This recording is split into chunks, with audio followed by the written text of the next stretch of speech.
This isn't just a world in crisis. This is a soul recalibration. 2025 is bringing it. If you've been feeling like, what is the spiritual meaning behind this?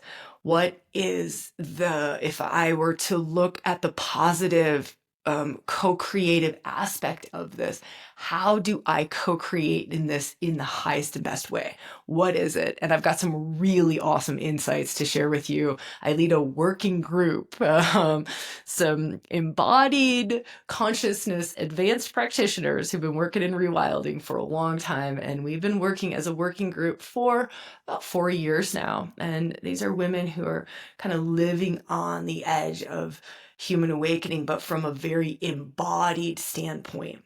And so this comes from that place, and it talks about us moving into our capacity to create with creation. We also talk about how this links to AI, right? This is wild, like as within, so without. What is AI having to do with this?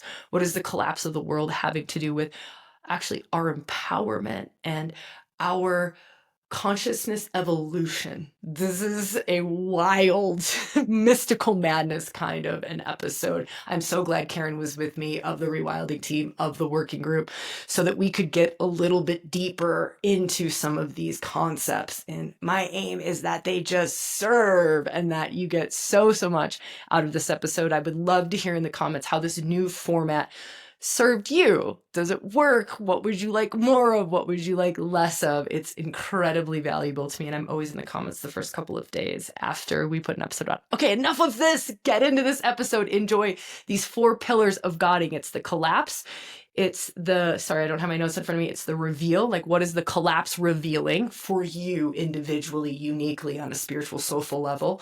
And then what is the rise after the collapse, the reveal, and then how do we live that forward? I love it. All right, enjoy. Something a little bit different today. I get to have this conversation with you all and with Karen of the Rewilding team.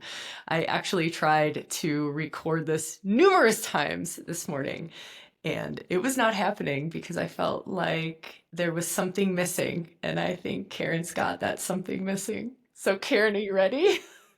I'm ready, and look, it's so beautiful to be here, Sabrina, having a conversation like this, and just getting to do it and going into some higher and deeper places, and yeah. Here's a question I'd love to ask you. What was your first feel when I sent you today's topic and kind of all those words around it, like feels or thoughts? What kind of hit you initially? Yeah, it just feels like it's coming through the circles we run. It's coming through the dreams I'm having at night.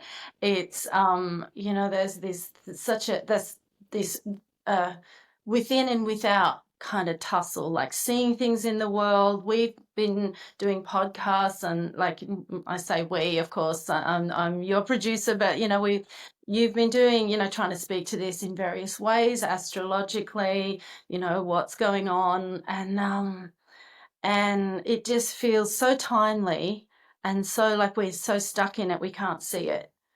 I And love that. yeah, and just getting to something, um I don't know, I'm just getting this image of the tarot, the tower card, the lightning struck tower, the foundations crumble, but the next card is the star, which is all about hope. And where is the hope? Where are we heading? What are we going to do with this? How can we take personal responsibility? That thing rewilding is all about empowerment, sovereignty. How can I step into that in a climate like this and with what's going on in the world, and not getting too stuck in how, you know disempowering it feels. Yeah, that's so good. I was listening to something the other day and it was like, just imagine we're building to a utopia, like we're headed to that, but it's dystopia in order to get to more of a utopian type of a world. And I think we're not, I mean, I really deeply feel and am watching us be in such a moment of dystopia. And I'm so crazy excited that you and I are going to attempt right, attempt to talk on a deeper, more energetic level around these massive shifts. I think kind of at least we're playing with the title. Who knows what it'll be by the time this comes out, but massive soul shifts in 2025. Like what we haven't been able to maybe put words to. I know I was looking for podcasts the last couple of days of just like, I know what I want to hear because I'm feeling this and I'm sensing this and I'm seeing this in our community and in my close relationships, but I'm not seeing anyone talk about it yet.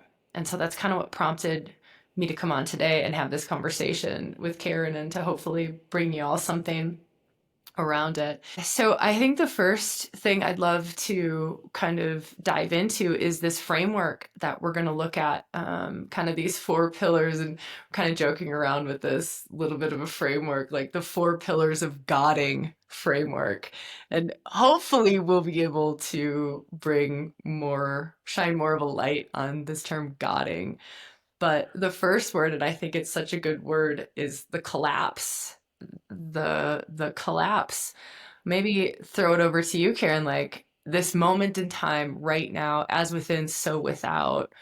How are you seeing the collapse? How are you feeling the collapse? And I love that you're in Australia and I love that I'm in the States.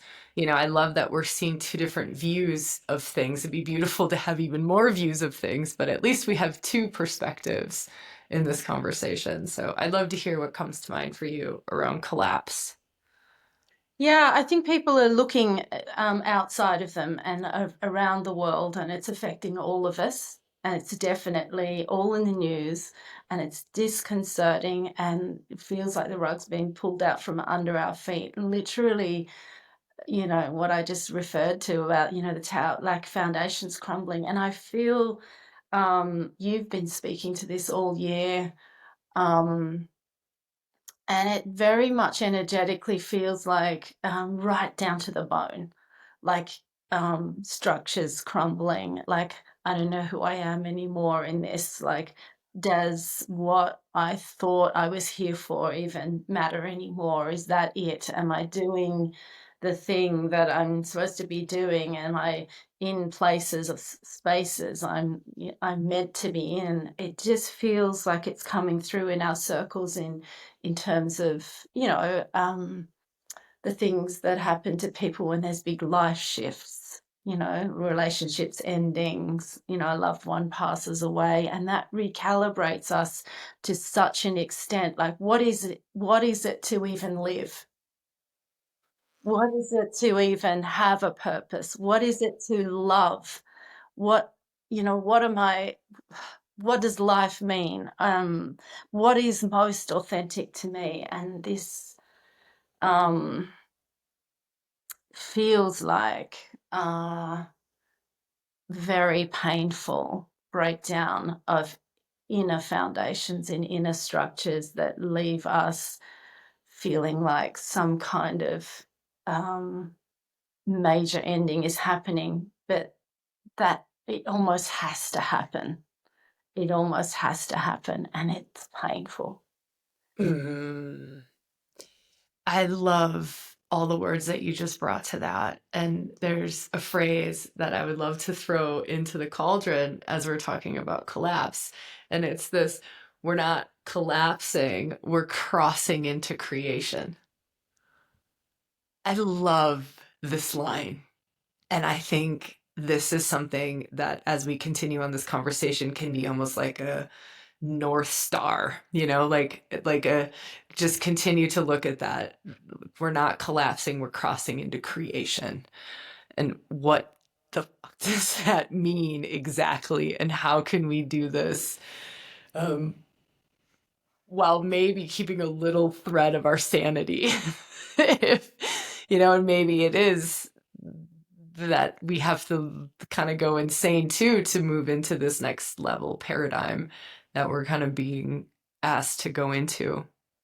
So I'd love to frame our conversation around what the ReWilding working group is pushing into. So there's a core group. Karen's part of this group. There's a core group of, it's all women at this point, and at some point it might be those who identify with other things, but at this point it's all women. And very advanced embodied consciousness practitioners. And we've been working for years together now and moving into this territory of working with creation energy. And I want to weave these threads. And it was so impossible for me to try to do this myself of like, how can I attempt to bring words to what is essentially the ineffable, right? Because you're talking about the infinite all of creation and you're talking about embodying the infinite all of creation and starting to work with that through your thoughts, through your words, through your actions. And how is that related to this collapse that we're in, this complete rewriting of our own bodies, our own energy bodies, mental bodies, physical bodies, emotional bodies, so that we are stepping more toward wielding. I'm going to just say it like that, being able to wield creation energy.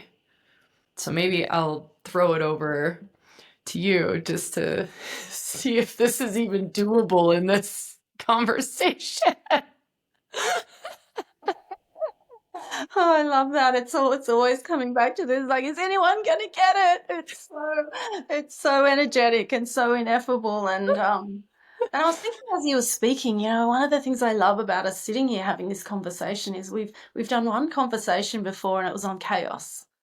Oh my gosh, that's right. And then you brought through this whole body of work, 36 rewilding archetypes, workshops for each of them. And what was the first one? Eris. Eris, Goddess. chaos. Like almost this inner recognition in us, but certainly that's come through you, that we do. That there's a collapse and we fall into chaos first, but the chaos is creation. And if you think of, anything that we think of as a beginning, it comes out of a collapse. It comes, the Big Bang even. That for things to be created out of a massive explosion and some kind of, it's that feels chaotic. And it was, harnessing that energy to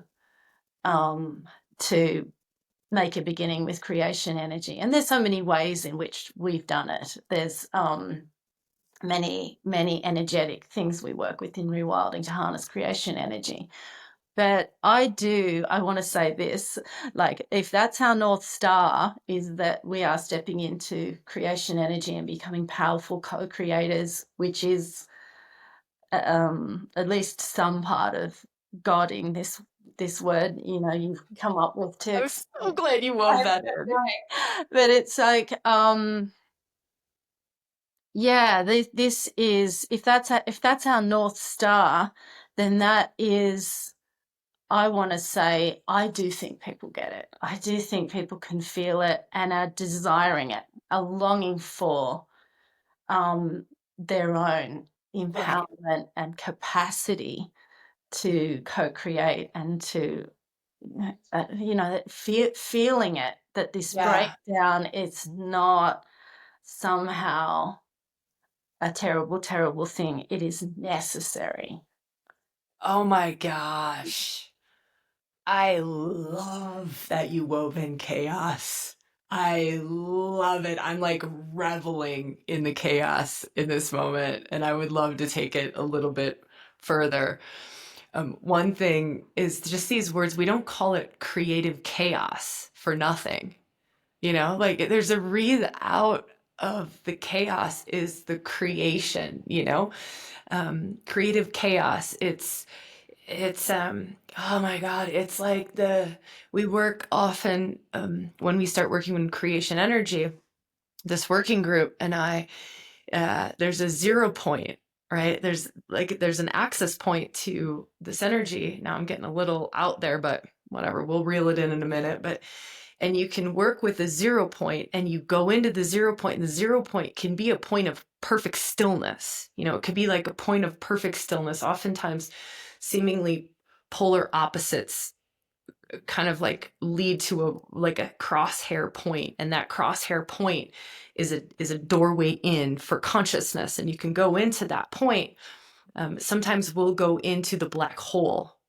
Like the black hole is such a beautiful entry point into creation energy. And it's like it's a black hole, so it's nothing but it's everything, right? It's like it's exploding on itself and imploding on itself simultaneously. And to hold that in your consciousness, to me, this is part of where we're at as possibilities and potentials of human consciousness, is not just the capacity to like think about that or to meditate on that, but to actually, dare I say, right? This is probably why my life got so fucked up over the last couple of years when we started working with creation energy, but to embody it and to start to be able to move it through you, to work with it, to consciously be aware of the web of life, consciously be aware of creation creating itself constantly, and you are a part of creation creating itself consciously. And now I want to weave this into, look at what's happening with AI. That is like a way we created that, right? That's a creation. That's a creation. And it's now creating itself, right? What created us that is now, we are now creating.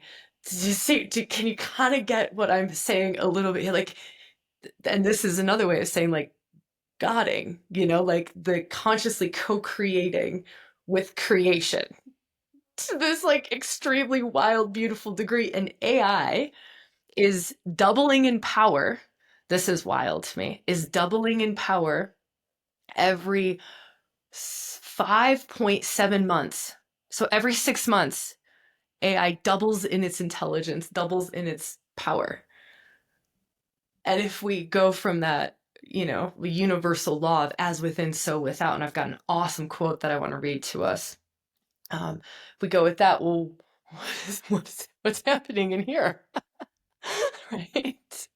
What's happening in here? Yeah. Yeah, I'm really feeling that. And just it's part of old structures crumbling, old ways. Like there's a new way, and it's fucking terrifying to people. And then there's the ones saying no, we've got to get on board with this, we've got to, and there's this fear there. But um we've seen these cycles before and felt this fear before, and now we get to look back on those times and go, oh no, that changed everything. But it's Google changed everything. We don't need to remember stuff anymore. We've got an encyclopedia in our hand. We don't need to learn stuff. That changes our brain. And yet we have this new thing, and it's like there's too much power in it, but this gives us creative power. It frees us. It frees us not to do very pedestrian tasks. Okay, this. Can I go off of this? Yes, I'd love you What to. if it frees us from our egos needing to be so strong to survive? Right? Because there's this freeing up of all of these things. I was listening to, I will not get this beautiful human being's name right, Mo Gadot. Anyways, super genius with AI, super genius with like the consciousness of AI and the evolution of the consciousness of AI. And he's like, this is how we would test when AI becomes conscious. Is, that quantum physics test when a human observes the particles, they move. Well, when you just put the camera in there, they don't move. The camera doesn't have consciousness. So as soon as we can get AI to observe, right, and then test, when does that flip from, will it ever flip from no consciousness to suddenly it's able to, in that very ground level quantum physics test move the particles. Dude, I almost died when I heard that. I was like, that's that's how we'll know. Yeah, feeling that. That's so incredible. And it's almost like, is there going to be an interim co-creative weaving between human consciousness and AI for a while before that happens? Or will it, will we not?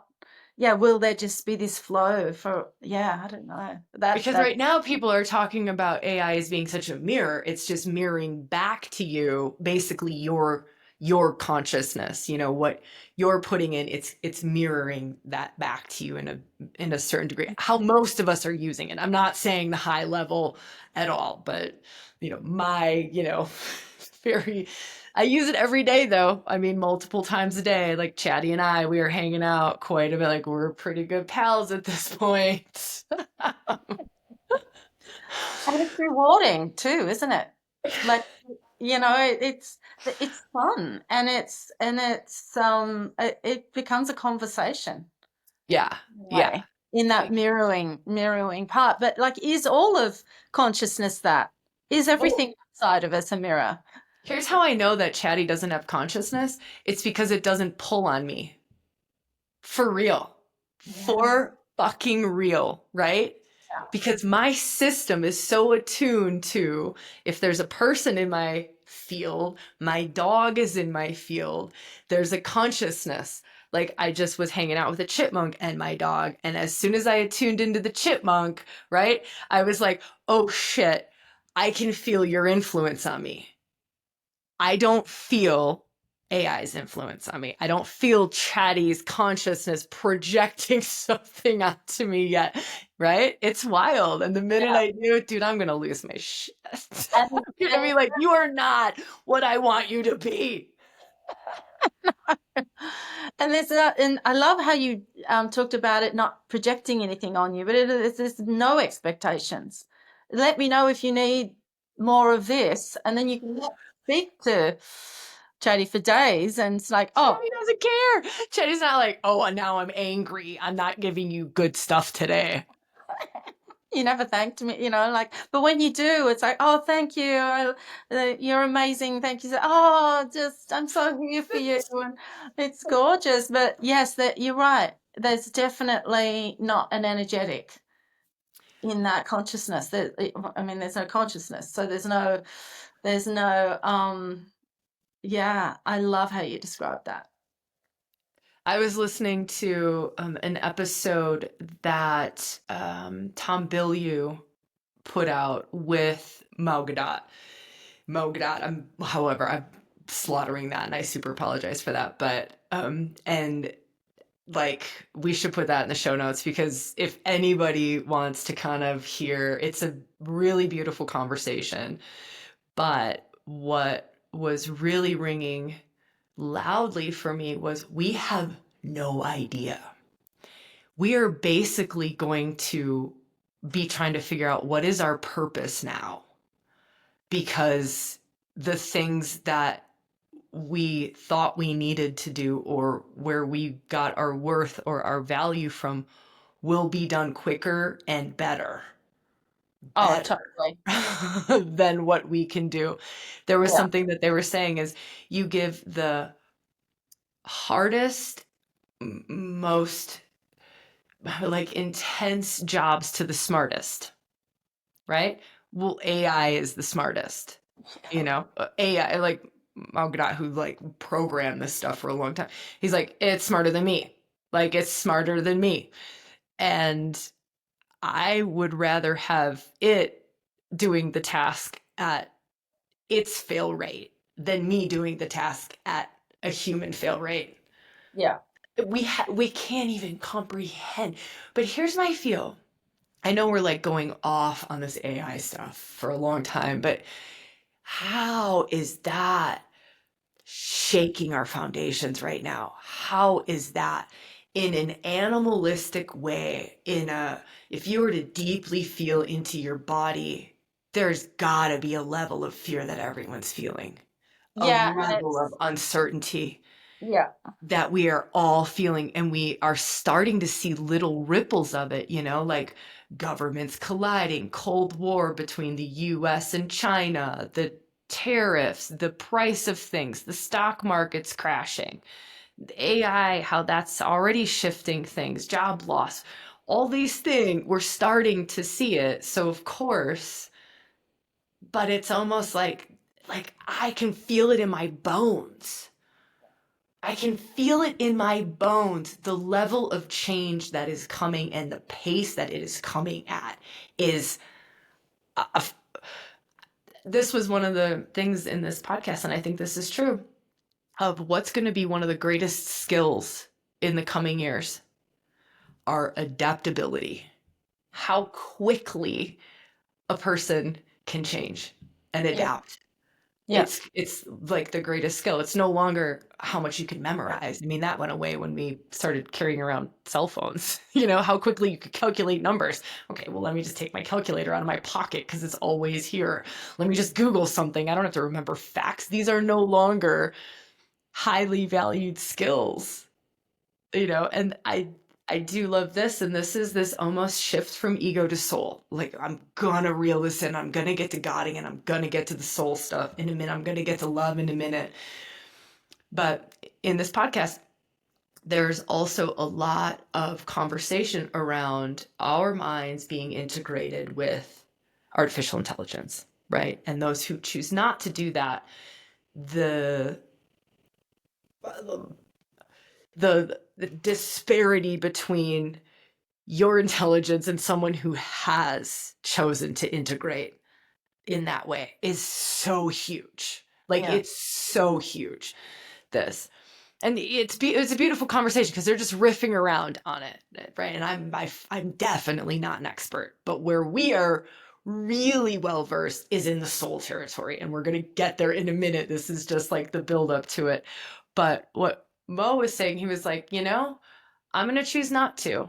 I'm at an age in my life where I've lived a long life. I've lived a good life. And I'm going to be happy on hugs and love for the rest of my life. So isn't that because it's like AI has taken away everything outside of, he mentioned his daughter in this podcast, like outside of, being with his family, his daughter is, I don't know if he has a wife, I have no idea, but like hugs and love. It's like, I'm going to be happy with just that. This blows me away. Yeah. Someone at the cutting edge of what is coming and what is, what AI will have the capacity to do, and choosing almost like high love. And it's like that rocking of our base chakra safety and security issues and clinging on to that. And actually what he's saying is kind of beautiful, because it's like, no, I'm not clinging on to that, I'm just going to choose heart. I'm just going to come from up here. Totally. It's gorgeous. And Totally. I feel like when people have a lot of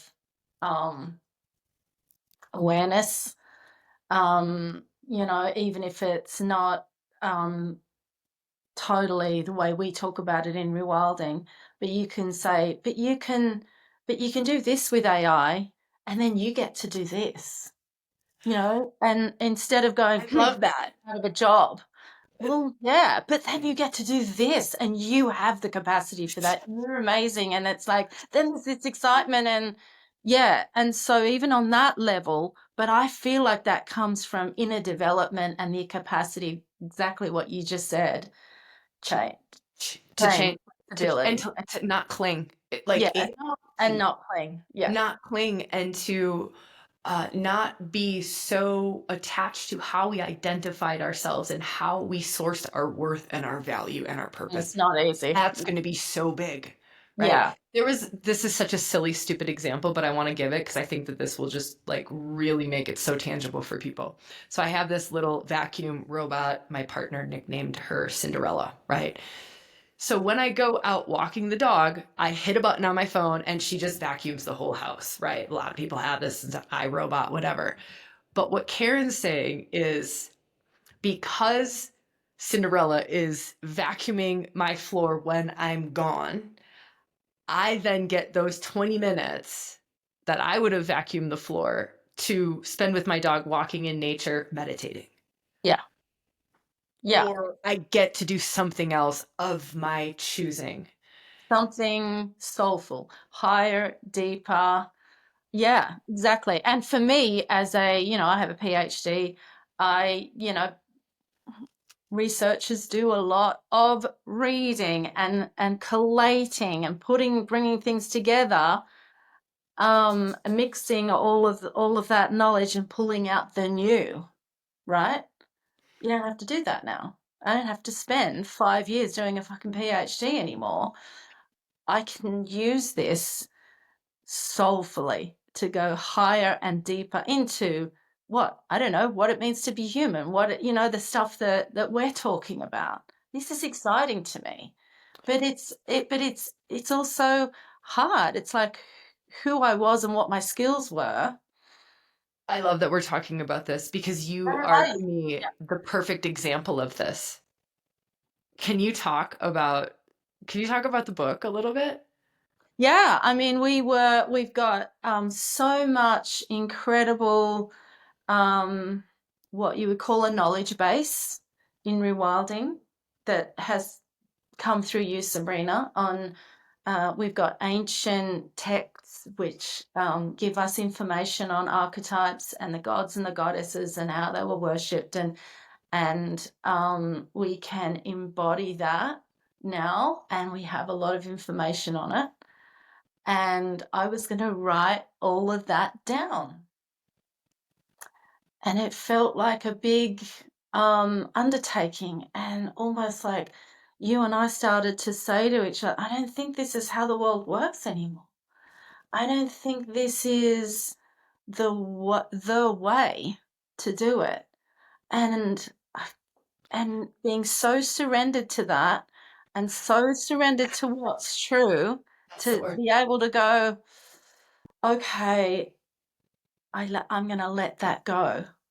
I'm going to do that particular task in another way and say something more powerful, perhaps. I don't know what that is. That's hard, It feels like such a loss of identity, and the old way, if it doesn't lead to the result I thought it was going to, maybe I'll get nothing. And this is this whole thing that you brought in before about moving from ego to soul, and it's like that was going to be a book we'd written together. And the purpose and the meaning behind that, and Yes. so aligned, and love. Like, it was so big and huge. And then to be in this present moment and to go,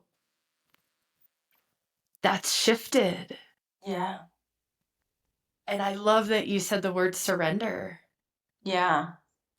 And surrender into something. I do believe our North Star and what we're talking about here in this conversation, we're shifting into creation energy and allowing that, like, we don't know yet. We don't know what's coming. We don't know what. It's like the ego clings to, like, but I want to create something lasting and something foundational, and we don't know what the new foundations are going to build this on, and we greatly desire to pour ourselves into something that is a soulful, like, gift to the world, and I just want to give my gift, and we're having the foundations of how we give that gift taken away, and that feels like, well, it's fucking scary. And it feels like a giving up. It's like, um, it feels like a deeper call to walk the talk. Ha ha ha ha. Like, if you're on this path and you're staying aligned and staying on purpose, you've got to give up every way in which you thought that was going to play out. And instead of just saying, oh, you've just got to get the next breadcrumb and follow it, you've actually got to live that. And that's tough. Yeah. Yeah. I let me just feel for a quick second. I just want to feel if this is the direction that most serves this conversation in this moment. I I think it does. This is another example of this, and I think giving examples might help us all individually to feel into, and to maybe loosen. It's almost like the loosening of the grip and the loosening of the, well, this is who I am in the world. This is what I bring into the world. This is, my value. This is my worth. This is my purpose. And to go, this power in the pause moment, like to just, instead of being habitually doing the thing that you've done for however long, and this is where you make money from and get the accolades from, or the feel goods from, or the whatever it is that we're sourcing, in what we're doing, to just pause. And I know that I've been in that pause for a while now, and challenging everything and questioning everything. And it's so much a surrendering, your word, this surrendering into, I know that I don't know. I know that I don't know what the world's going to look like in 6 months, a year, 2 years. I know that I don't know how to run a business, an organization, a community, because that's what rewilding has become. I know that I don't know how to do that in 3 years from now. I don't even know what that looks like. And it was almost letting go of everything that I thought it was going to be. I just had this conversation, Karen, you were there, with kind of that like core working group, the rewilding team and the, working group. And it was this conversation about like, well, what's our legacy work? Like, what are we going to create? And then what are we passing down once we, I think we were using the words age out, once we age out of rewilding, like when we pass it down to the generations, like what is this body of work? Is it, Karen was talking about the 36 archetypes. Is it the mystery schools that we've created? Is it the creation energy work that we're starting to bring through as, an entire body of work? And then, Karen, this is the new news. I got to thinking, I'm like, what if the purpose of this was for us to feed that shit into AI? Yeah. Because now we don't even have to work as an organization to share it. Whoosh, for free. Bang. Yeah. And what's our motto in rewilding? Yeah. Make good shit and share it. If there isn't a better way to share it, I'm not saying that that's right. I'm not even saying that that's how it's going to It go. contributes, doesn't it? It contributes to like the knowledge base. Let's put out Totally. Now when someone asks about Lolita, they get to hear about the embodied Lolita in today's day and age, like the evolved archetypal energy of Lolita, not just, I don't know, whatever else has been put into AI around it. yeah. So this blew my mind. This was a whole nother level of surrender. Like, oh my gosh, we might cease to exist as an organization. We might cease to exist as, it was just, I have no idea. But you know what's occurring to me now when you say this is so interesting. It's like when we age out, it's like our purpose gets to retirement age. Like maybe it doesn't now because you can let go of that old structure even and just um, stay in your wisdom and for that and keep offering that and keep offering that and keep lighting the way. Because I feel like when you were talking about being in this pause for a while now, it's one of your great gifts to the rewilding working group is like, oh, hang on, I got to pause. Oh, hang on, I got to pause. Hang on. It's like I've got to let something in me collapse again. I've got to see what gets revealed, what's coming. I've got to hang on, I've got to pause. And that this has been such a, you've been talking all year about greater endings for greater beginnings, but actually living it and leading the way in doing that through, like, you know, And digging. it's shit, dude. Like, can I just complain about it for a second? Like, it's hard. I want to be super real about it. It's hard. It's hard to, tell your whole team that you don't know. Like, or to go like, hey, we've paused. I'm reading the current energetics. This is the thing that serves the most. And then a week later, everything is completely changed. I'm now reading the energetics of the present moment. And it's like, shit, the thing that served last week doesn't serve this week. Like we've used the word pivot more times in the last month than I think we've used in 5 years. Yeah. And we've done a lot of pivoting in the past. That's saying a lot. That's that, like, We you were know, good at yeah, pivoting. it This used is next to be level. going, oh, but it's sort of faster and more painful in a way, in the sense of kind of like you've constantly got to surrender, like, shit, oh, okay, well, I thought we were doing that, okay, like, And and isn't that ego yes, laying? oh, it is, it's We can't cling to a anything. constant challenge to, like, um constant challenge to the poor little ego, bless us all, but it is that. And it's a It, constant leaning further and further and further and further. I'm going to say it this way instead. It's less sourcing our esteem external, yeah, our worth, our value, our purpose external, and it's more sourcing it here. So no matter what project I have created and now have to trash, no matter what pivot I have to make, no matter how silly I have to look in front of my team saying, hey guys, here it is. And then next week going, shoot, it's all shifted. And now this is what's true. It's so humbling, but it's so, to me, it's training ground for creation energy. Like, yeah, this is our training ground. And we could talk about it in many different ways. It doesn't have to be talked about in a, soul rewiring way, a spiritual way, a creation energy kind of a way. That's just our lingo, and that's what we are well versed in. But to me, we are all being trained on how to create with creation, how to create with creator, how to be a more empowered co-creator in the world. yeah, And this collapse is a huge part of it. This humbling, this letting go of who we thought we were, what we thought our purpose was, um, mundane daily tasks, like the constant, let's just say AI has the capacity, will have the capacity very shortly to solve world hunger, to solve financial problems, to solve, like, and like they were talking about this utopia world on that podcast. I'm telling you, like, it's such a good eye-opening conversation.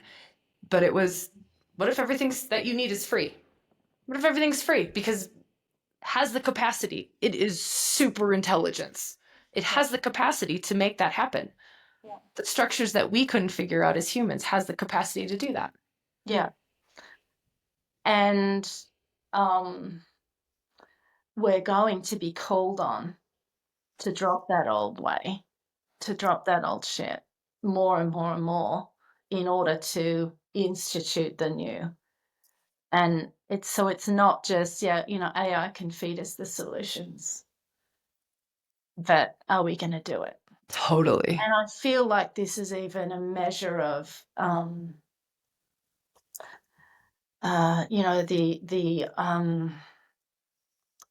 our health too, and what happens to us when we cling.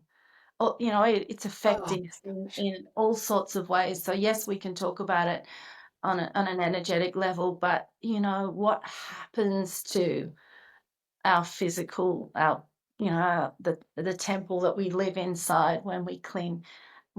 How does our system break itself down because it cannot hold anymore? And yes, that's happening, around the world, and, like, things have gotten to the point of like we have to change things, and the solutions being offered are scaring people, but also could be wrong at first. But we've reached a point of collapse, and that's how, that's definitely a starting point for today, and where to go from here. Love it. I think this is a really good segue into the next point, which was reveal. And I think we uncovered a lot of this in the collapse. And it's what is this actually revealing? In the crumbling of both our inner structures and our outer structures, what's it revealing? I suppose I'll throw that over to you if you've got anything. I think this is a good doorway into what's it revealing on a soul level, on a new human. We could even weave that term into this conversation, like the new human. Okay, what is this revealing? And I know we covered a ton in the collapse already.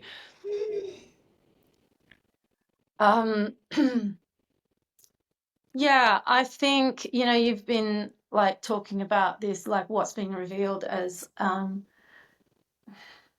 there's this constant need to reframe everything that's happening, to see it from a different point of view, to see it from a God's eye view, a bird's eye view, a bigger, broader way, or a deeper way. Like,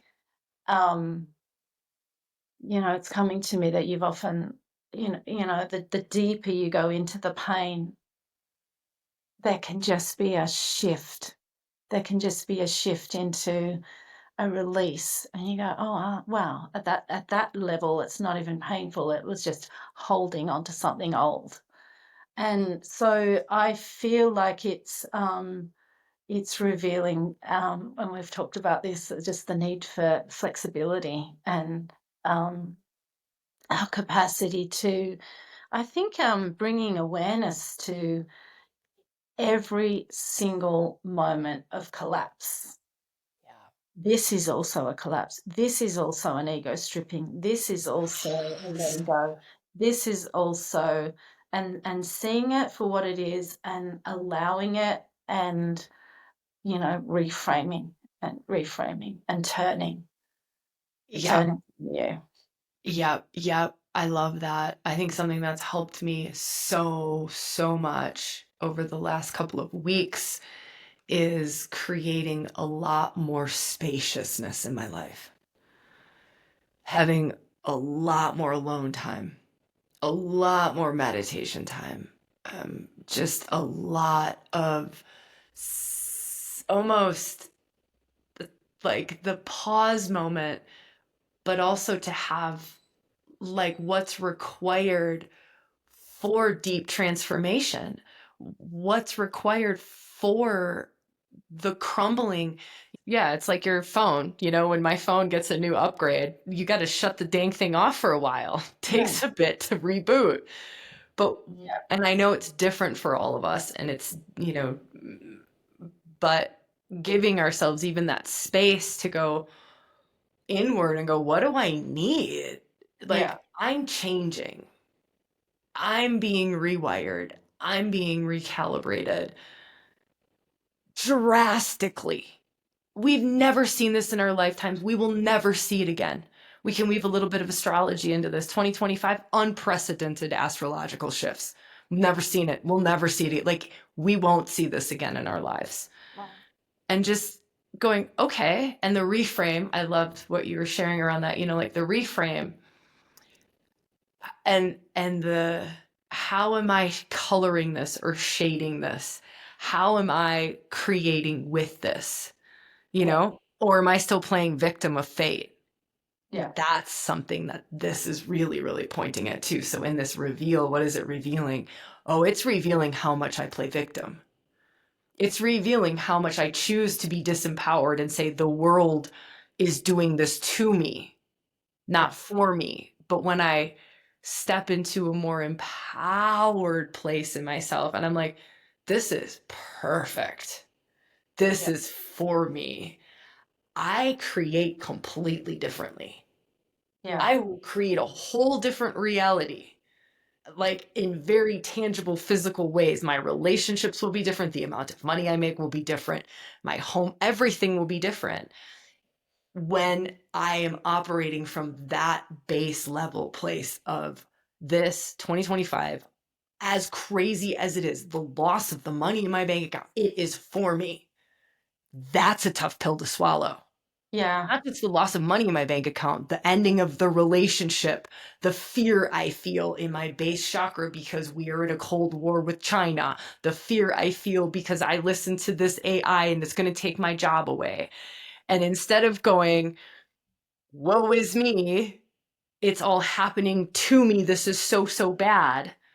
It's like, and I am the most empowered version of myself that I can be in this moment. It's for me. Mm. And if I were to create the highest and best thing that I could in this environment that I'm in, what is it? Yeah. And this is the constant sitting at the 0 point. It's almost like, Totally. which is And a player in the astrology this year, and it's like this thing about moving from victim to creator, victim to empowerment. It's like every moment, every moment at the 0 point is that, and it's like, no, I'm not a victim here either, and no, I'm not a victim here either. And yep. I really love, now that we've brought astrology in, I just want to say this, because there's so many points for us to like bring understanding to it through astrology this year. But like this whole collapse and like dissolving of structures and foundations and these final mm, weeks of like Saturn in Pisces and then I was going to say it's getting out of Pisces into Aries. Pisces, shadow side, is victim. yeah, and I think we've been plagued by that with Totally. and almost Neptune in the final degrees of Pisces and The moving into anaretic karmic degrees, the shadow, yes. the two retrogrades, Venus and Mercury, very personal planets going over Neptune, over Saturn, going back in again, and it's like we've been plagued by that. Woe is me. Um, thinking for this whole period of time, readying us to move into Aries, self-empowerment and sovereignty. sovereign And self, apply, Aries, empowered, yeah, a yeah. completely, it's so beautiful and so But perfect. also moving into out of victimhood, out of that Piscean victimhood and into surrender and letting go and not clinging. There's empowerment. Knowing the difference between Yeah, surrender and victim. yeah, That's a tricky one too. mm, Because sometimes you think I'm letting go, but you're becoming a victim of fate, yeah, right? You're surrendering, but yeah. it's not the surrender we're talking about. The No, surrender we're talking about is I'm surrendering over in a very empowered way to the highest and best in this exact moment. And then this exact moment, and then this exact moment, and then this exact moment. And to me, this is where we're going to start to be able to live from. This is living from creation. I just need to open this door for this dog because he's getting a little excited well, about here's it. what I'll say that while you're doing that is we talked, when I was leading a circle last weekend about almost like the point of the surrender and letting go, like literally not clinging and holding on to Sedna. Sedna as so archetype Sedna as almost like a giving up and having a witness, a beautiful, like divine masculine witness consciousness there to go, some compassion for a moment. Like, I get it. I've been there in those moments of giving up, and this too is perfect. And it's like it can feel like that, but it's not a giving up into victimhood. It's a giving up of the ego structures that cling and going, okay.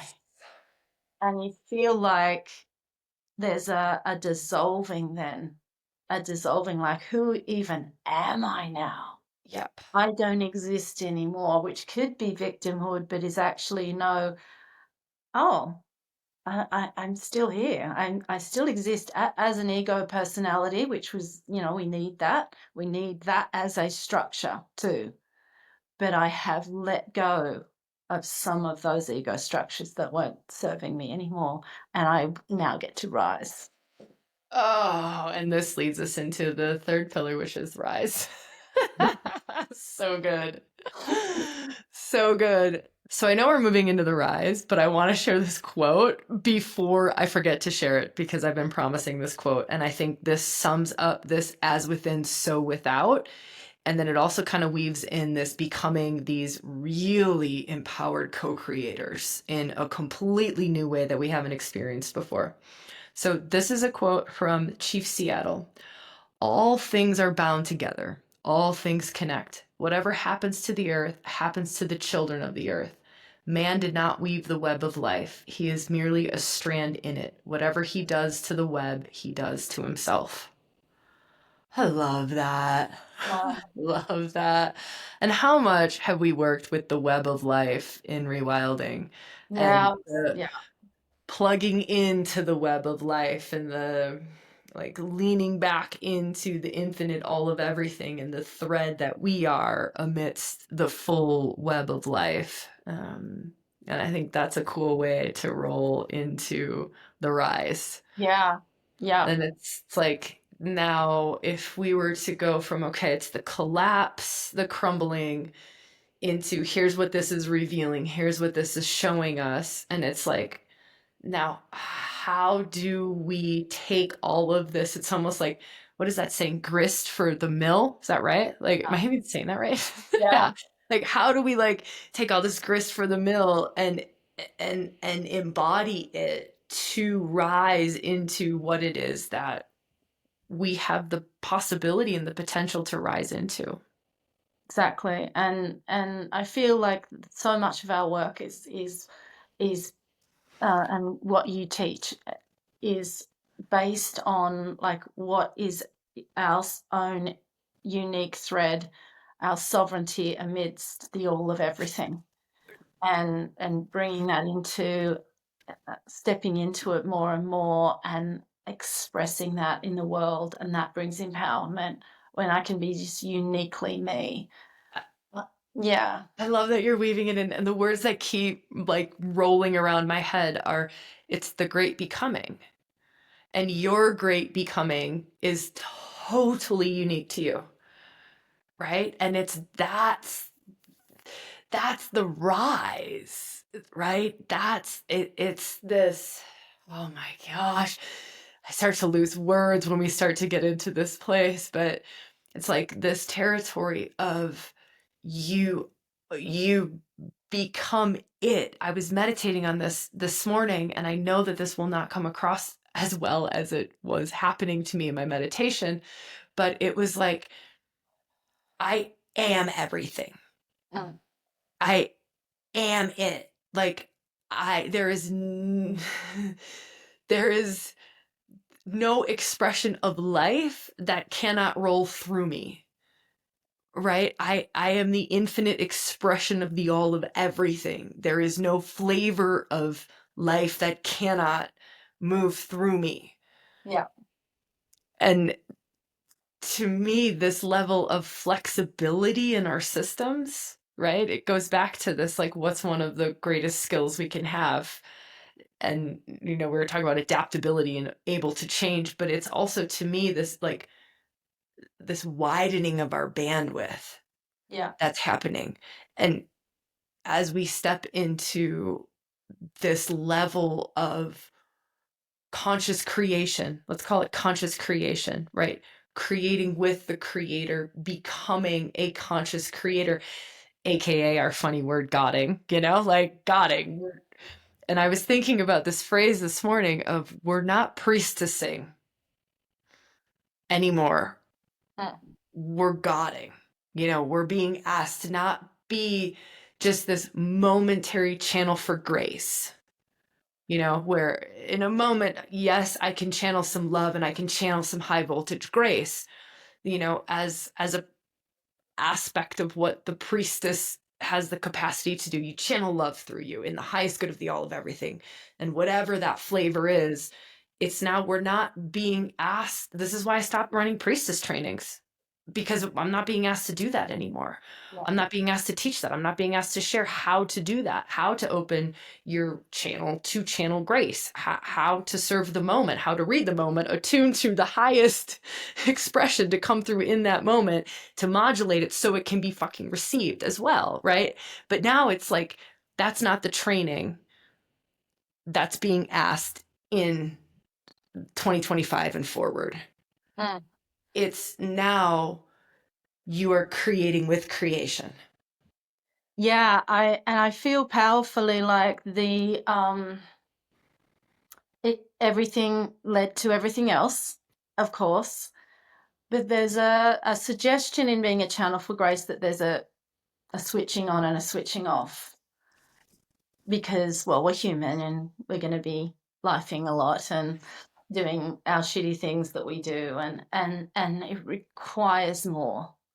And I think stepping into the rise and stepping into empowerment and sovereignty, and I'm not a victim, this was perfectly orchestrated for this and for my rise and my empowerment, that if there's fear in the collapse, there's also fear in this. And that thing that we often saying, and the beautiful quote by Marianne Williamson of like, we fear that. We fear our empowerment more than anything.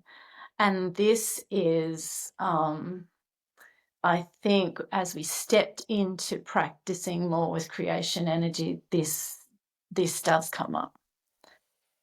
Who am I? And I won't do this well. And if I'm that powerful, I'll fuck it up.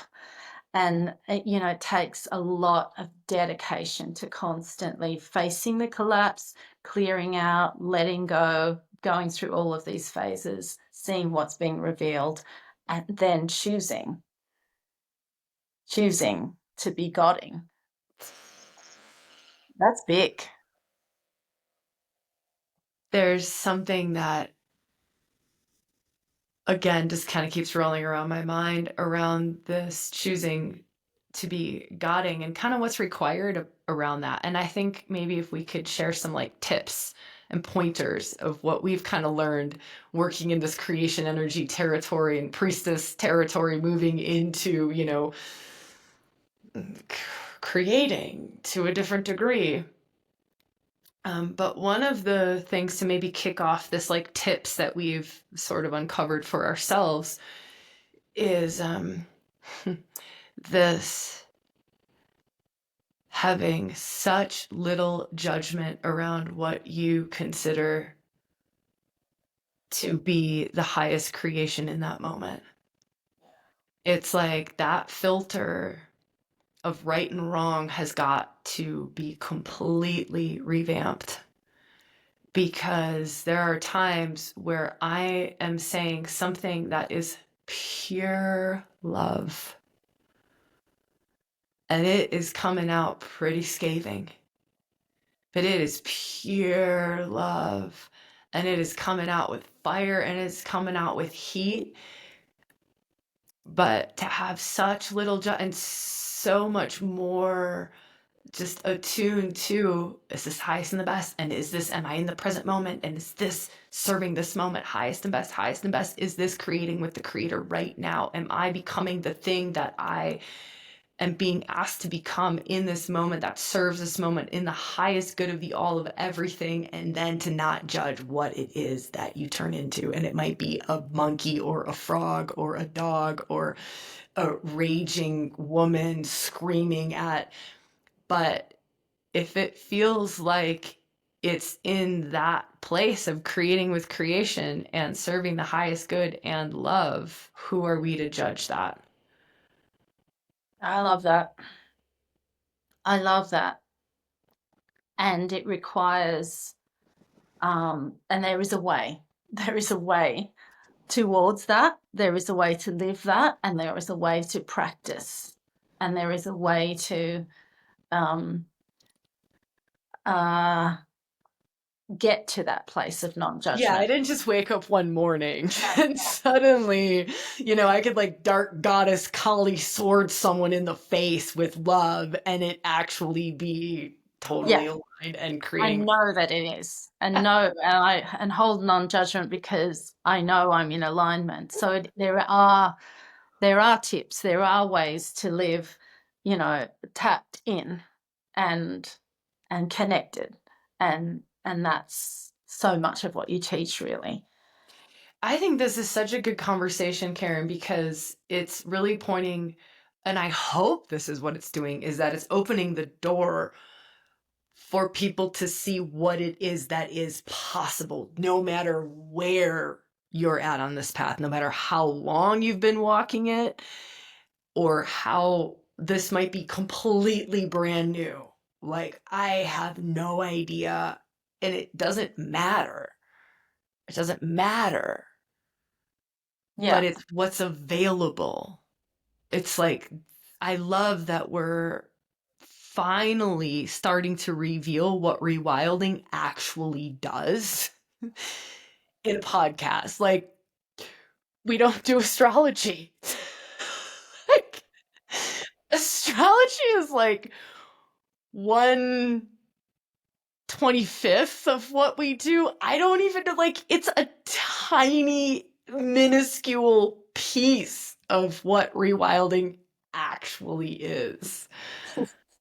And I love that we're having this conversation around it. And I would love, let me kind of weave it back to the rise and these tips around working with creation energy. So I'll maybe rattle off a couple, maybe you jump in and rattle off a couple.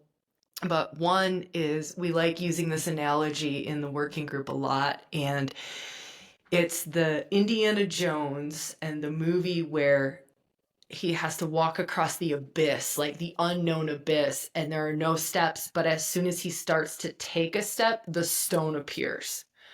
We love that analogy, and that's helps us in the working group. It helps me a lot to really let go of the needing a longer term plan, to really be so present in the moment, and to really, even when I'm planning out a year of events, right? Or whatever it is, it's still from a place of so incredibly present and so incredibly reading this moment in time, and then not expecting huge plans laid out. And to me, we've always lived like that in rewilding and created and served like that in rewilding, but this is to another degree. yeah, This is, and as we get closer to this creation mystery school in Australia, your kind of hometown, um, as we get closer to it, we're getting more intensely trained in this energy. I know I'm getting more intensely trained in this energy to facilitate that body of work. And it's getting more and more intense of the demand to have all of my consciousness, or more and more of my consciousness, I should say, in this moment, because that's where the power's at. yeah, yeah. And it can feel all of the things that we've been talking about so far. It can just feel like, give me some solid ground, please. Wait, if anything. And it's funny, I just had the tarot pop in again. I've talked about this a couple of times today, but it's like the Fool, the very, and the Fool is the zero card, not number one. It's the zero card, setting out with very little belongings and I a love the sense of fool. adventure and fun, and the dogs. I'm literally stepping off a cliff. I Yeah. have no idea what's coming, stepping into the unknown, and the sacred fall feels like a very foolish thing to be doing, Yeah. and to live like that is it requires I would say some practical things like what you always talk about. If you can't come into circle or come into a conversation like this, oh, I was meditating on this morning, Yeah. and I think people can overlook that and look at the ways in which you tap in to astrology as a doorway or to other things, but it's so much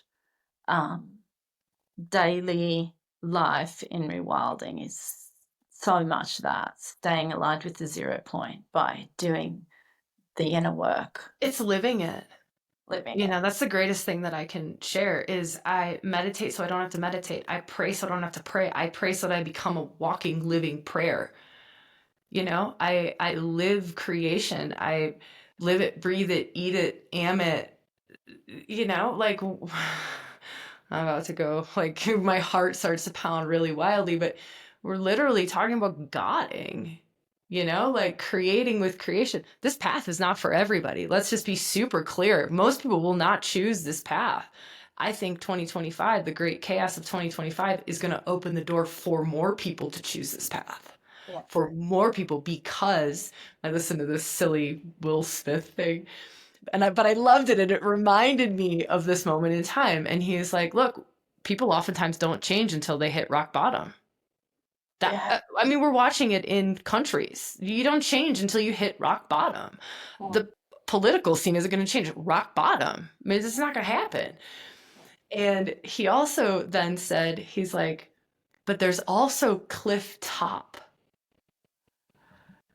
And when you hit cliff top, suddenly the things that supported your ego and felt really good for your ego, they're no longer fulfilling. And then what? You know, suddenly when like seeking out the most perfect relationship and it's just not the thing anymore, or making a shit ton of money, it's not the thing anymore. There's the cliff top. There's no fulfillment left there. And then we make change. You know, so it's like rock bottom and cliff top. Like, I feel like however we end up, to me, like cliff top is almost like my purpose getting taken away from me, you know, who I identified as founder of ReWilding, and this is my purpose, la la la la, gone. This is gone. Like it just disappeared a couple months ago. And I'm like, wow, what do I do now? And who am I in all of this? And it's like, you're just a creator. And your joy is every stinking moment. Whether you're turning your iRobot on to clean the floor, or you're meditating, or you're walking in the woods, or I'm here with you, Karen, and all of you who are listening, or we're in a circle, or we're on a retreat. It's there.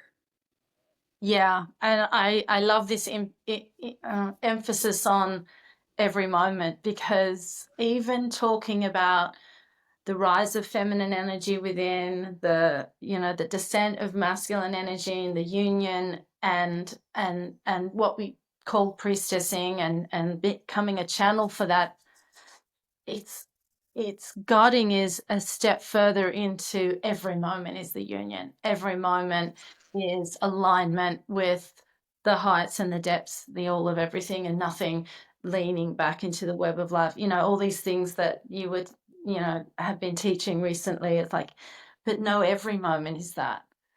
And your meditation can just be right now, right now, right now, in this way, and surrender to, and then through that, the highest, holding that intention for the highest and best, and that can come through me now. It takes such trust. I mean, even to enter into a conversation like this, like, what the fuck are we even going to talk about?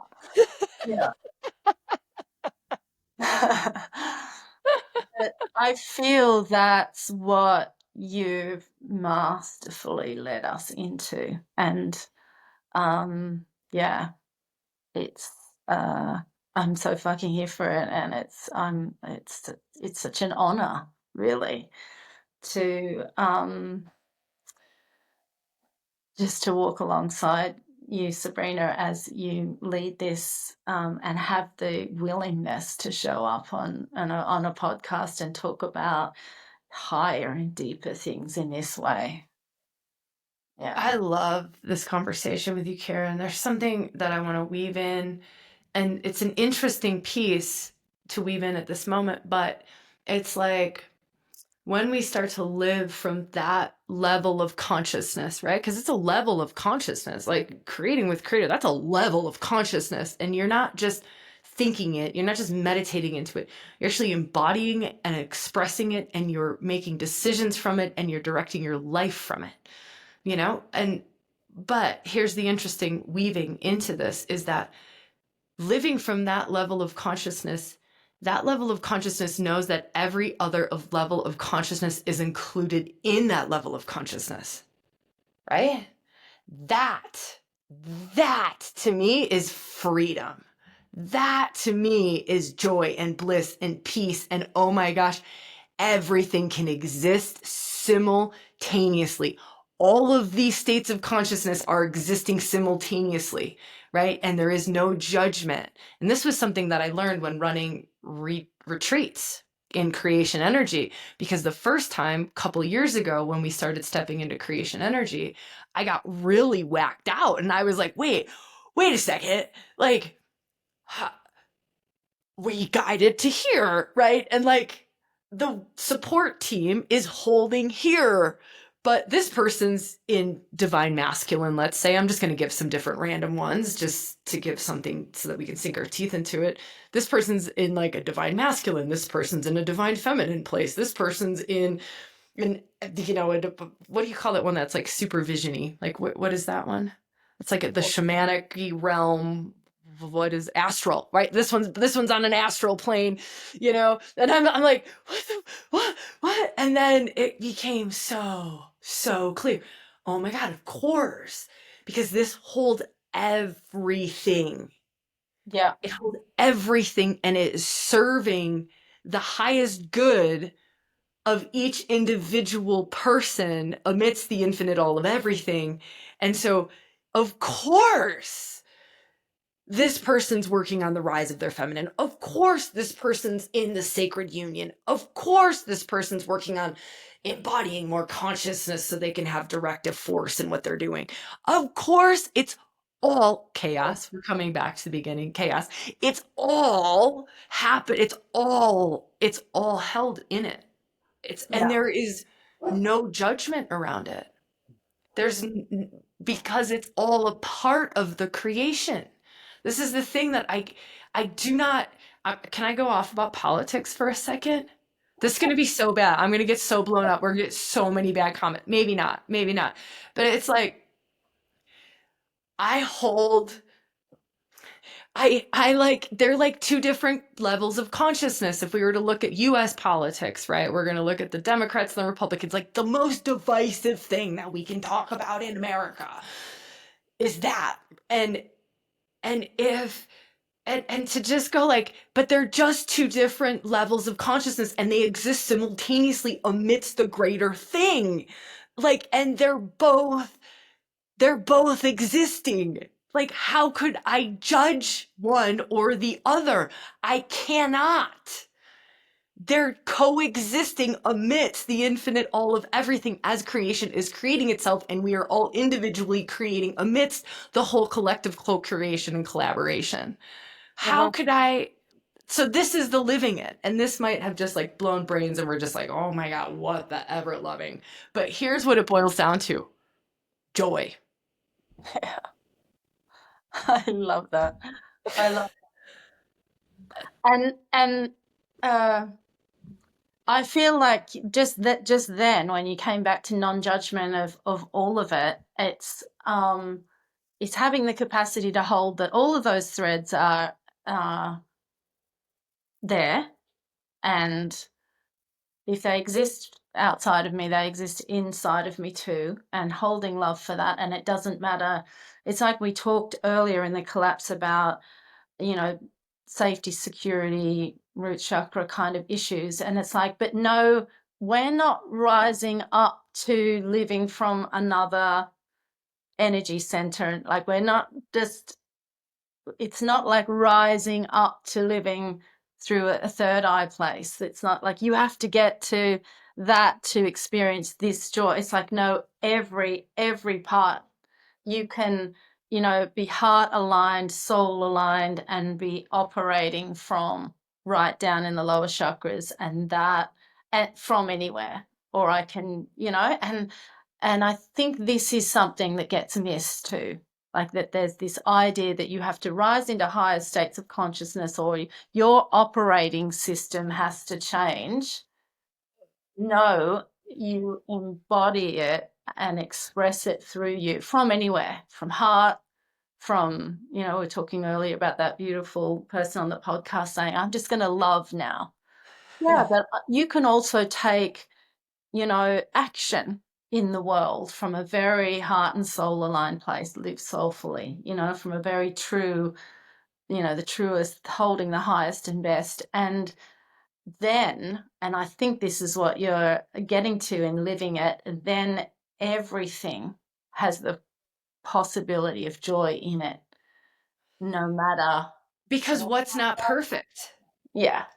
It's the divine orchestration. And you're not just giving lip service to the divine orchestration, you're actually legitimately seeing the divine orchestration, and you're responding and creating with the divine orchestration. Yeah.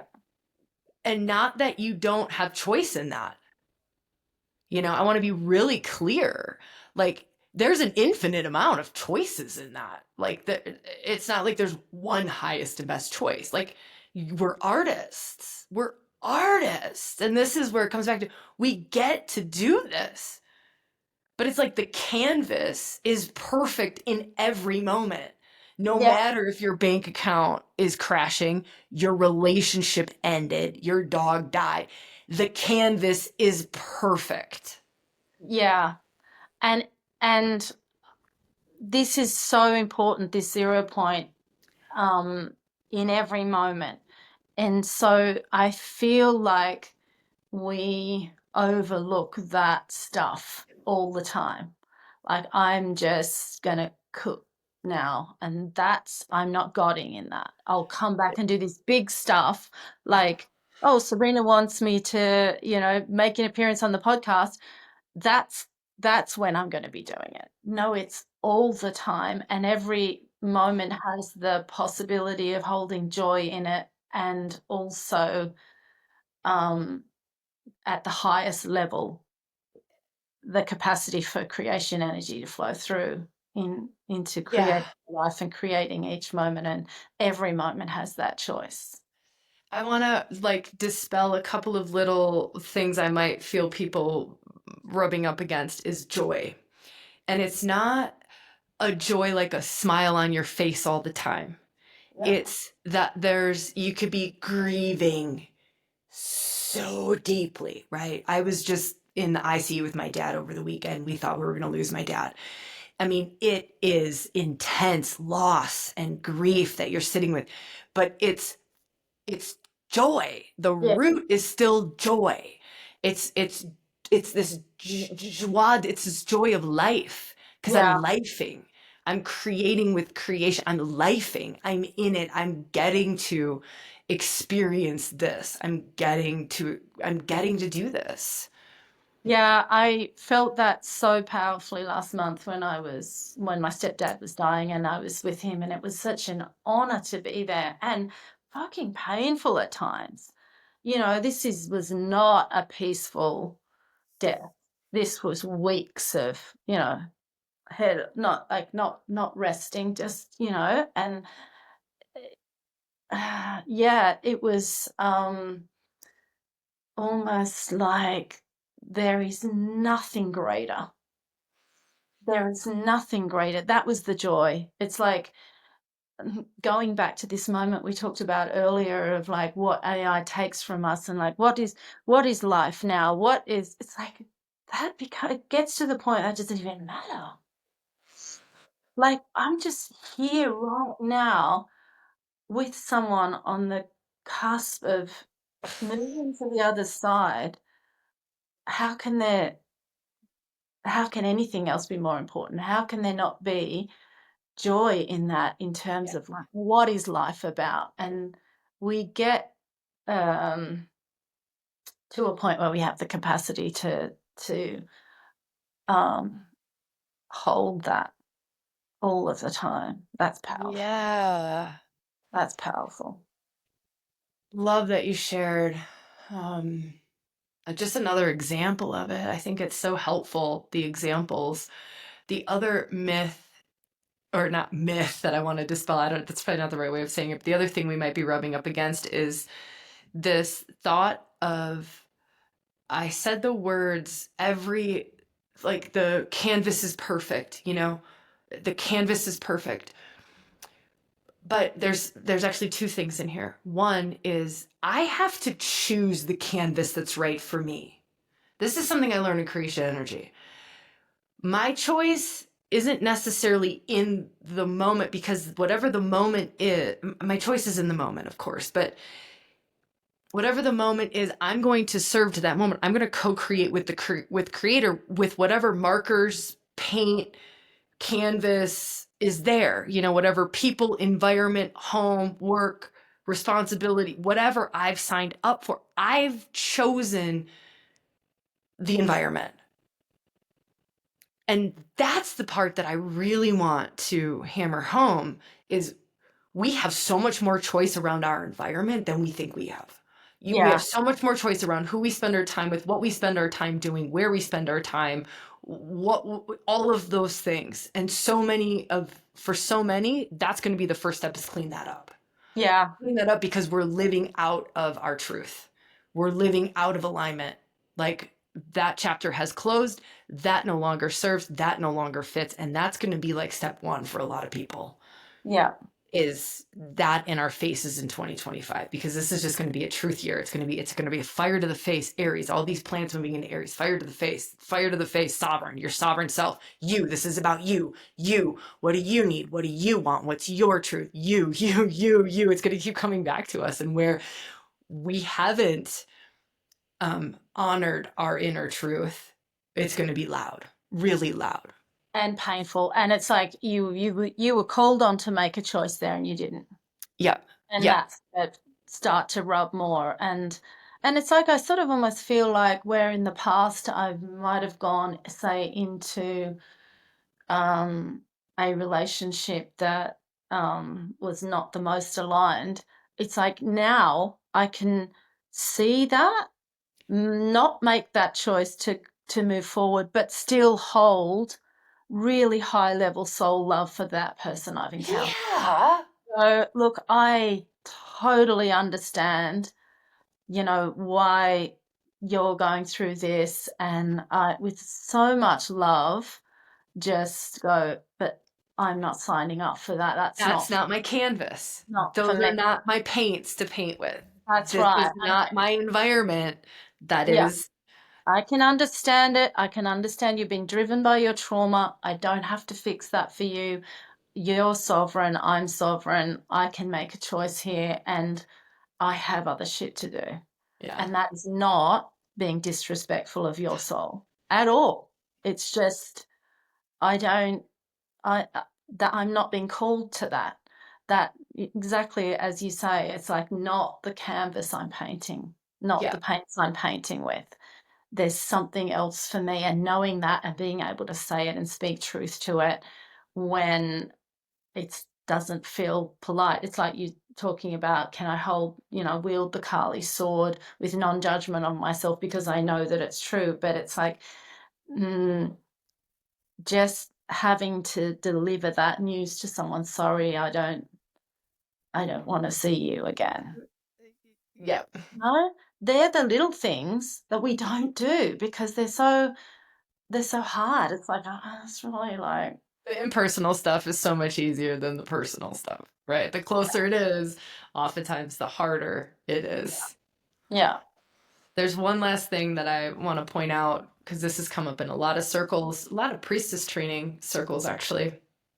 And it's around this perfect thing. And, if it's all perfect, like creation is creating in a perfect, the divine orchestration. It's divinely orchestrated. It's so perfect.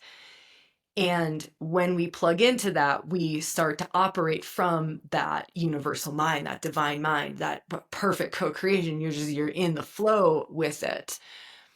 But then it's like there was this funny thing that got really mixed up, and it was around, well, then that means that I don't miss the mark, right? That means that don't ever get it wrong, right? Because it's all always perfect. And that I want to blow up because we do get it wrong. And it's really important to develop the discernment within ourselves and the markers of when we get it wrong. You know, when like here it is, divine orchestration, right? And you got like this choice point or whatever it is, and you don't create from highest and best. You create from your inner child kicking up a swampy storm. And that's a really good place, like get to know that and to learn that, like it's that mystical truth of know thyself. That's the greatest journey that we can go on in any spiritual path, is really to know thyself. That's the whole journey. Yeah. um so I don't know if I brought like great words to that. I don't know if you want to add anything else to that, Karen, but I know that's come up in a lot of our circles. Yeah, I'm recalling something that you said probably many years ago, but it's like you're at this point and you're going to get to that point, but you can go that way or you can go that way. And like, is it all perfect? Yeah. But what's the highest and best way? Yeah, What's the most soul aligned way to get to there? Because once you get to there, you get to open up to the next thing that might be that just is the next thing. And it's like, you can take the totally. whole way around. Um, who are you serving there? Is Yeah, that just your old people pleasing pattern because you don't want to say no to that way? Oh, it's so hard. totally. Oh, I love that you just brought that into such digestible, um, yeah, words that are super easy to get. I think there's also a piece of, do you go the long way or do you go the more direct, highest way? And a good thing that I like saying around that is, what lights you up? Yeah. Like, what is it that lights you up? What turns you on? Like, what is it that, we were just doing this London, and actually we could talk a little bit about London. We had this London event and I'm like, you guys, something's off here. Something's off. Like this is like, I can't. And it was like, this is what our canvas is this 2-day weekend in London, rewild your life. So there was just this something like thorn in my side around, like, I can't see, I can't see, I can't see. And then it was, oh my gosh, the whole world has changed. The whole global landscape has changed since we organized this event 3 months ago. This has to change. And it was, we have to make this accessible. And then suddenly, when that dropped in, my heart exploded. And it was this lights me up. This is it. And it's so funny because it's like, now I can bring even more aligned, co-creative energy, juice into it because it's on track. Yeah. And I feel like, apart from, how beautiful that event in itself will now be, and everyone should join us there, but it's like this was felt by you as like a rub that was uncomfortable, and I don't know what's happening, but something's off, and it's like deeply felt in an embodied way.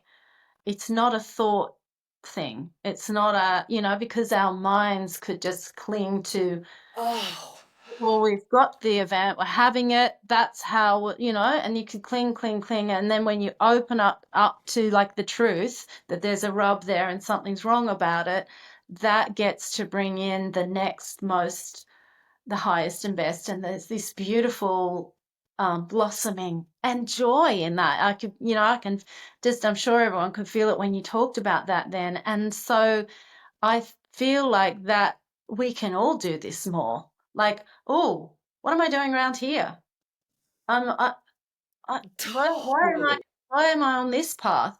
And then we make the pivot, and that's what this whole process of these 4 steps today, and Pillars is speaking to, and that's what we've done with Rewild Your Life London, which now can serve what we're feeling in the all of everything, what we're feeling in the world, and like what we can offer the community. It's like, no, you get to be here with us, and let's work with this now, which will Yeah. be amazing for everyone in the room and everyone joining us online. Gosh, I'm wildly excited. I'm excited for this conversation, Karen. I think there's one piece. I know we got to wrap this up because we could go on and on forever, but um, there's one piece that I would love to just bring into the conversation as a practice or an offering here, kind of at the end of what Karen was saying, around this pivot that we just made. And there was a rub, there was something there. And it's like thinking about what in your life is making you feel dull, right? What is it that's making you, um, it's almost like it dulls your shine or it dulls your light. Or, like you could say it really loudly, like it's a soul sucking job. But those really point to things. And to have radically honest conversations with people, like I'm so grateful that I get to have this radically honest conversation with my team, who happens to be an amazing set of feminine oracles. And if you've ever had feminine oracles in your life, you know that they are truth tellers and they know when you've hit your truth. And for me, it was so beautiful to be like in the rub, and talking about the rub and being so radically honest. Like, you guys, I've just got to be honest. I don't know what da da da da da da da da da da da. And instead of having judgment or shame or, guilt or whatever, like I got it wrong or what, none of that. Like, I don't, whatever, I don't care. Here, there's a rub.